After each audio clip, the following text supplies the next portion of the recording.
I've shared some of my favorite free resources, I wanted to share how I added a little bit of myself to my virtual classroom.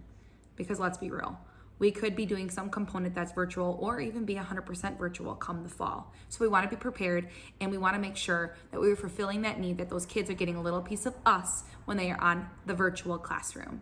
So these are just little tiny tips and tricks that I added to my virtual classroom that I did see piqued my engagement with my kids, because they were so happy to see just a little ounce of me through a computer screen. The very first thing that you need to do to make your virtual classroom your own is to tie in your Bitmoji. Now, some of you guys are probably wondering, what is a Bitmoji? Well, it's exactly what it sounds like. It's a bit of you in emoji form. So you can download the Bitmoji app on any iPhone and any Android, and then you just customize it to look like you, and then you can use it across platforms and add an extension to your browser so that it can be used very easily. And I'm going to show you guys how to use that and do that right now. So the first thing you're going to do is in the top right corner, I don't know, it depends on the browser, but you're going to find extensions. And I am using Internet Edge right now, and I'm going to click on extensions. Extensions is going to pull up a search bar, and all I type in is Bitmoji, and you click the little download button.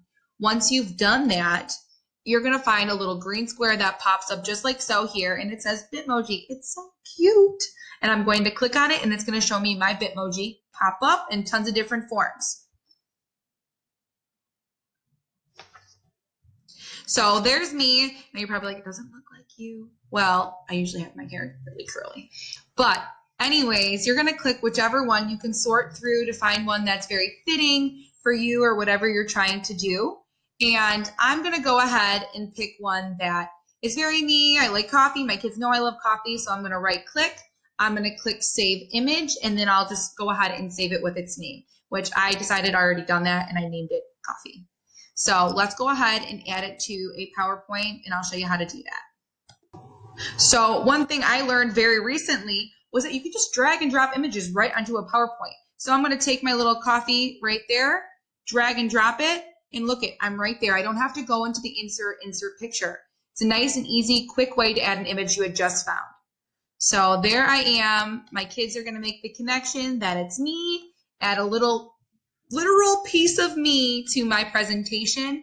And one thing that I like to do is also change my backgrounds on my PowerPoint so they're fun and they're not just your typical themes that you would see.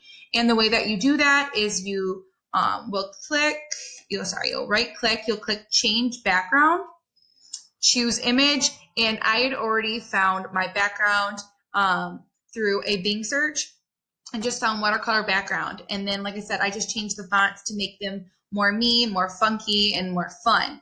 And lots of times you can also add links to your images. So I'm going to do that as well. Now that I've picked out my song, I just picked out one of my favorite songs off of YouTube.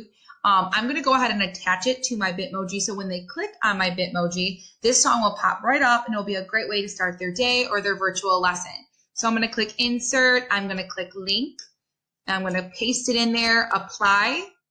And now when we open it up in presentation mode, they can go ahead, see if I click on my Bitmoji, it will go ahead and share the link right there. And it's just a way to add a pop-up view to your own virtual classroom depending on how you share things.